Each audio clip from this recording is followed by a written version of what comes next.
इस बारे में बात करते हैं। मतलब ये बताएं कि लोग कहते हैं कि अगर हम अमाउंट भी सेम करें, लेट्स सपोज अगर मैं कोई परचेज कर रहा हूँ प्रॉपर्टी, मैं कन्वेंशन में भी उतने पैसे दे रहा हूँ, मैं इस्लामिक बैंकिंग सिस्टम के जरिए जब ये मॉर्गेज फाइनेंसिंग लेना चाहता हूँ तब भी उतने ही पैसे दे रहा हूँ। तफसील से बयान किया है इस वक्त डॉक्टर इमरान साहब ने, लेकिन वो कहते हैं ये तो खाली लफ्जों का लफ्ज बदल दिए, बाकी कॉन्सेप्ट तो सेम ही है। तो किस तरह इसको आप समझाएंगे? ये कह सकते हैं कि गलत फहमी आती है कि भाई ये तो अगर इतनी ही कॉस्ट चार्ज हो रही है या मुझे उतना किराया इस्लामिक बैंक को देना पड़ा और उतना मैं इंटरेस्ट कन्वेंशनल बैंक को देता, तो ये एक बात हो गई। ऐसा नहीं है। जैसे इमरान साहब ने जिक्र किया कि सबसे पहले तो जॉइंट ओनरशिप क्रिएट हो रही है, घर खरीदा जा रहा है। जब आप बैंक घर खरीदता है तो इसका मतलब है कि घर का वो मालिक हो गया, ठीक है, उसका रिस्क भी, घर का जो रिस्क और रिवॉर्ड है वो उसका हकदार हो गया।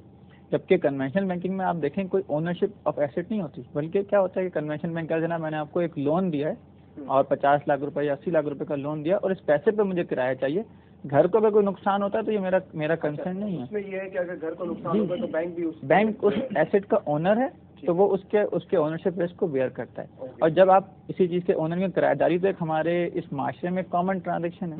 आप किराएदारी पे अगर कोई घर किराए पे लेते हैं तो आप घर के मालिक मकान जो कि ओनर होता है उसका रिस्क बेयर करता है, तो इसी वजह से उस किराए का हकदार होता है। तो इस्लामिक बैंकिंग में भी जब इस्लामिक बैंक एक घर खरीद लेता है, अगर वो पार्टनरशिप पे खरीद रहा है तो उस प्रोपोर्शनेट हिस्से का हकदार वो मालिक है, उतना रिस्क लेता है और उसी के ऊपर वो किराया ले रहा है। और ये किराया मार्केट कंपेटिटिव रखा जाता है ताकि एक कस्टमर को एक अच्छी सर्विस मिल जाए।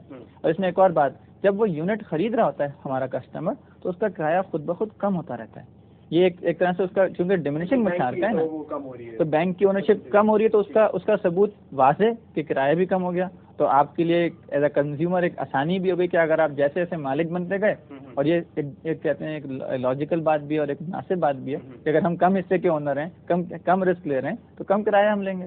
ठीक है, ठीक है। जैसे अहमद ने बताया, मैं इसमें कर दूँ शिराज, जैसे अहमद साहब ने बताया, इमरान साहब ने बताया कि बेसिकली देखिए कॉन्सेप्ट इज नॉट दैट कि मतलब नाम ठीक तब्दील है, it's not only that, you have to see the entire perception. उसके परसेप्शन के पीछे जाके देखें, जो कन्वेंशनल लोनिंग होती है वो एक लोन ट्रांजैक्शन होती है, उसमें कोई रिस्क एंड रिवॉर्ड इन्वॉल्व नहीं होती है ना। बैंक किसी भी बैंक की, बैंक कहता है मैंने आपको लोन दिया है, आपने मुझे पूरा पे करना है। घर को खुदा ना खास्ता कोई कोलैटरल डैमेज हो जाती है, bank is not willing to share the risk with the customer.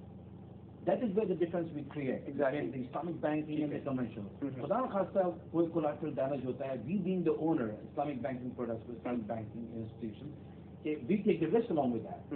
खुदा ना खास्ता मिसाल के तौर पे अगर घर जल्दीले से इफेक्ट हो जाती है या खुदा ना खास्ता कोई कोलैटरल डैमेज हो जाती है, कोई भी नेचुरल डिजास्टर, कोई चीज आकर रैन कर जाती है घर के लिए, वो तो हम क्योंकि वी आर द ओनर, ठीक है, तो we share the risk with that and.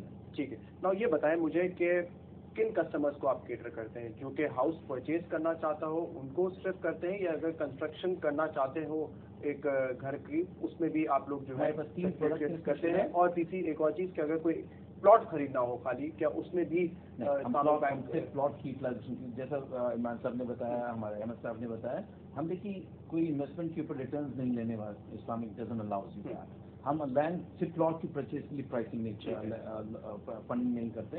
If you want to buy the plot and then build something on that, okay, उसको फिर हम फाइनेंस कर सकते हैं। प्लॉट को हम आपके बिहाफ पर खरीद लेते हैं, सही है, फिर आपको उसके अगेंस्ट हम आपको जो है ना बिल्डिंग के लिए, कंस्ट्रक्शन के लिए we provide you money for that, to build that and construct that and live in that place.